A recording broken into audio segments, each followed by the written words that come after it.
Welcome to the Greatness Together podcast. Curious minds unite. Mother-daughter conversations that delve into the heart of psychology. Thanks for joining us. Well, I have a story. Do you? Yeah, and it made me think of this amazing podcast episode. I know it's so relatable. Yes. So it started a couple months ago when I was looking for a co-op. Mm-hmm. And the HR representative reached out to me and she was like, "Hey, blah, blah, blah, blah," and Facts, we do sound like that in HR. yeah. We learned that in school. Mm-hmm. And so she was like, "Can you get together, or like, can we have a phone call tomorrow before 12 p.m.? And I was like, yes, this is great. Of course. I emailed back in like 8 minutes. So I had to grammar check it. It would have been quicker, but I had to make sure that it was right. And I was like, yes, does like 9 a.m. work for you tomorrow? ? Sent it, and I never heard back. And I was like, so from your blah, blah, blahs, you sounded quite excited to speak with me.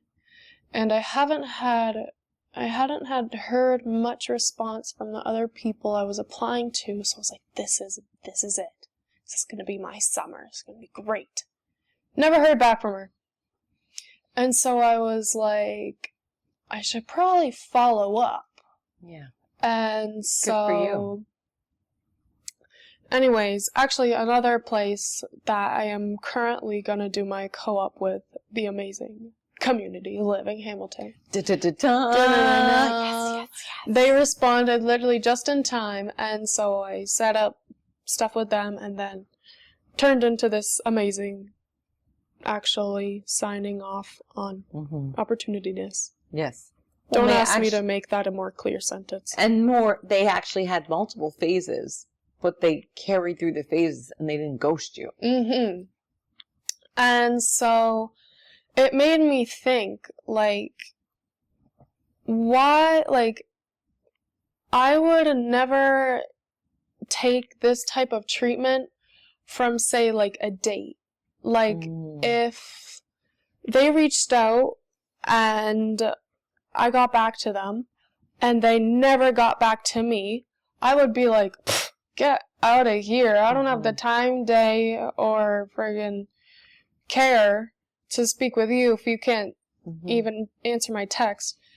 Why are us employers chasing down the employees yeah. chasing down these companies to just get like a sniff of an interview or something like that? And then I was like reflecting on, oh my God, wait, this is like everyday work day for some people. Like, I'm sure you've seen it so much in HR and like even hearing people's stories that you coach in their workplace. It's just like we workers take in so much treatment that they would not allow, hopefully wouldn't allow from peers, partners, maybe even family. But just because they're signing you a paycheck, it's like they have all this power over you. They could do anything they want. They can respond at any time they want, with any words they want, with as much or low of hurtness of feelings. Yeah. So yeah, just because somebody signed your paycheck doesn't mean that they should be allowed to sign off on your self-worth. Exactly.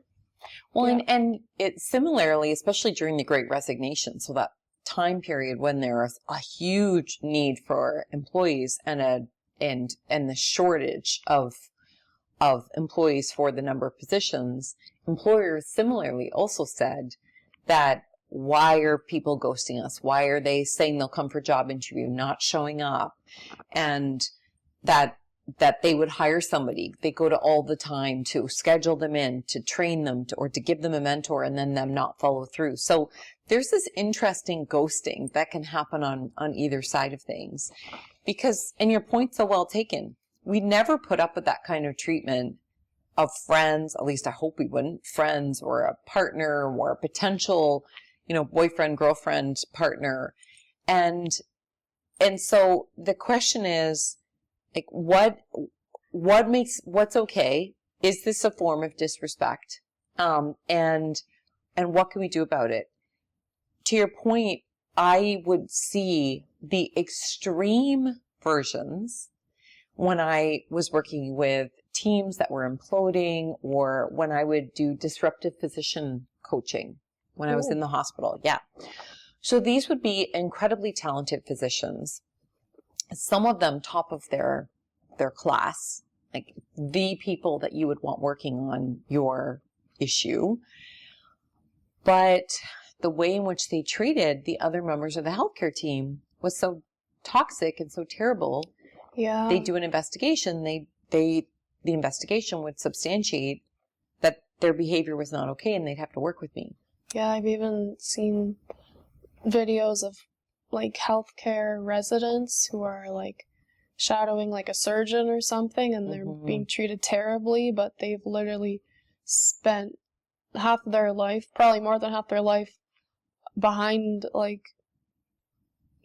studying and stuff to get to that point where they are, and applied to so many schools and done so much work that they, like, the treatment that they're facing, like, doesn't outweigh, or it's like they don't really have a choice. They feel stuck. Yeah. Yeah.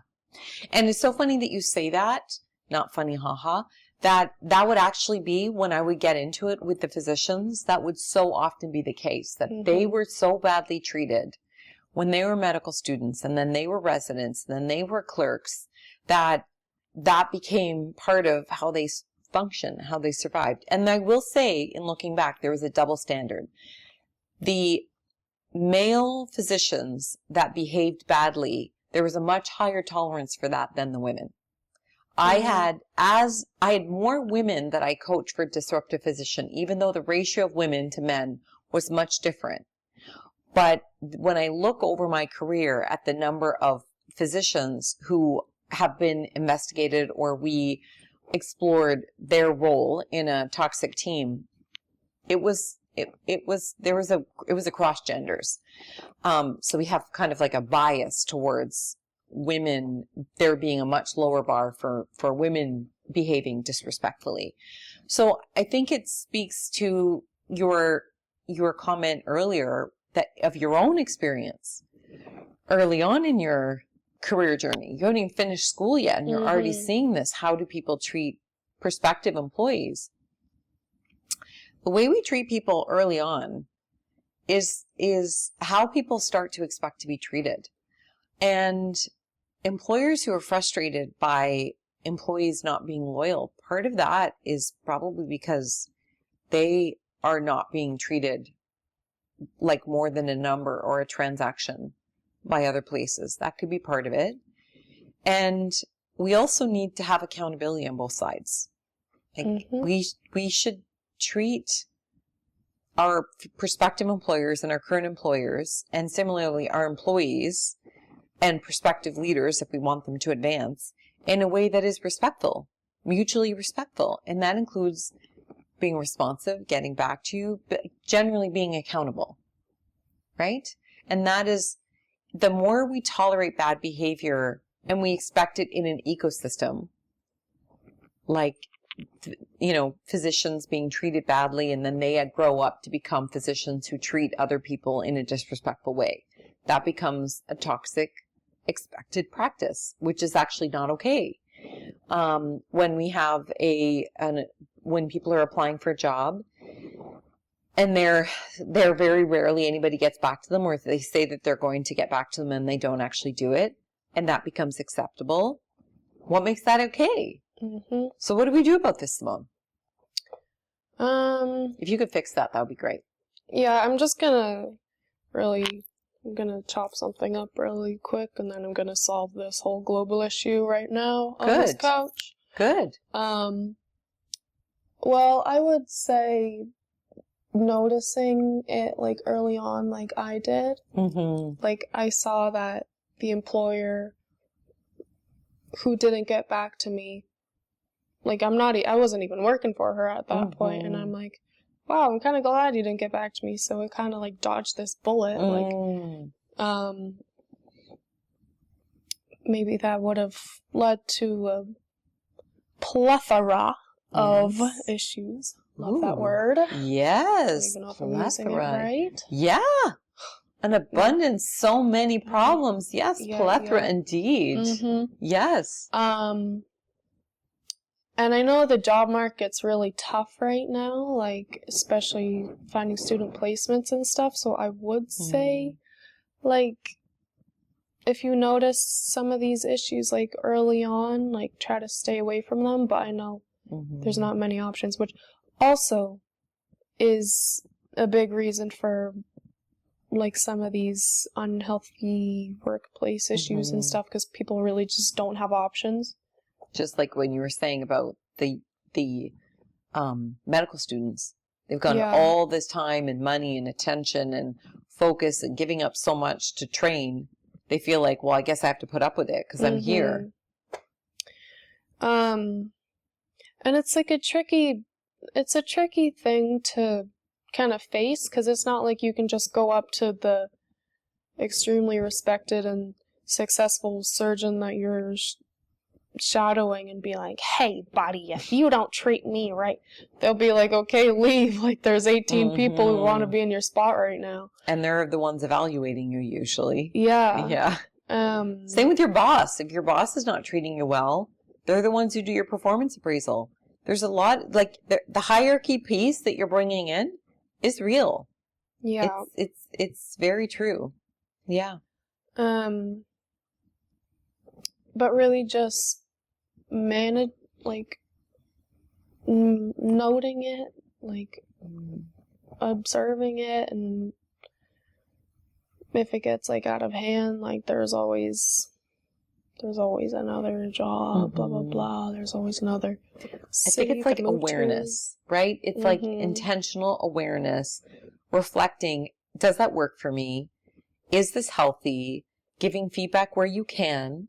And maybe there's more feedback that we can give. Sometimes people are disengaged and they just withdraw. They're thinking like, oh, what impact can I make? This is the way everybody's treated. Well, what if in fact you could be part of the solution? I have the privilege of working with groups from time to time as we do employee experience mapping. And my colleague Mallory and I, as you know, Mal, you know lovely Mal, we have a whole process where we help organizations look at, from well before somebody becomes your employee to the tail end of their employee experience journey in that role, not even necessarily retirement, but just the whole journey. Where do we show that we are connecting, we're engaging, we're encouraging that engagement, and we're obviously recognizing and valuing them? And the fascinating thing that happens as people begin to map that out is they realize that there are so many missed opportunities. And I think how you started this conversation around, one of the forms of respect is simply being responsive, saying what you say you're going to do. That people often don't think about as a fundamental commitment of respect in the workplace, especially if somebody's not an employee there yet. However, what if we always did what we said we were going to do?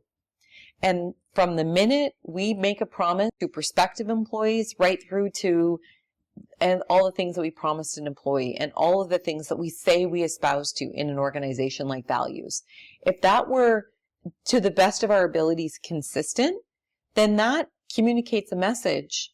We are accountable here. We are consistent. We are values-based. We are respectful. It's very challenging to do one thing, but then expect another. So if you want to have a workplace where you can get great candidates consistently, no matter what the job market is, and you can have consistent output and high engagement, then I think maybe looking at some very basic things, such as what you're talking about, like how do you treat prospective employees? Those could be pretty good signals as to if you have earned people's faith in you. and trust. Yeah. So there you go. So why don't we invite our listeners to think about what is okay for you? What do you expect? What have you gotten used to that you felt like you just can't avoid? And this is employers as well as employees. What's okay, what's not okay? And the things that are not okay, even if they're things that seem to be what you have to tolerate and expect, what is within your control? And of course, one of them is leaving a job or leaving a sector. But what if there was something within your control earlier, or that's even smaller or lower risk? And same with employers. What do you have within your control, such as looking at the whole employee experience and evaluating how well do we respect and engage people early on? And if we look at this intentionally and by design, maybe we will be more consistent, because consistency shows it's a big signal for respect. And if you want amazing people like the Simones of the world, you're going to have to. And the Simones of the world are going to have to show accountability to their employers who have been so good to them when you do choose to work there. So it's a win-win when we lean into this. How excited are you to start at Cooning Living Hamilton, Simone? Oh my goodness. I have a countdown on my phone. I'm very excited. I literally love all the employees there, and I haven't even started. Yeah. I love them from our 30-minute interview. Yeah, the bosses, the people that interviewed you. Yeah, so much fun. Yeah. So there you go. That's the benefit right there. Mm-hmm. When you treat people consistently and respectfully and very engaged right from the beginning, you have people who can't wait to start. Yeah. No, absolutely. Yeah. All right, listeners, some reflection for you. That's low-level homework. It's just some noodling on some thoughts. Could eat noodles at the same time as you're noodling. Yes! Oh. Yeah. Great idea. Get on the whole vibe. Yeah. Yeah. Thanks, Moni, for the suggestion. Oh, thanks, Mother, for talking. Period. Done. Check. Thanks so much for joining us for the Greatness Together podcast. Never miss an episode. Subscribe wherever you catch your podcasts. Yours in greatness, Simone and Sarah.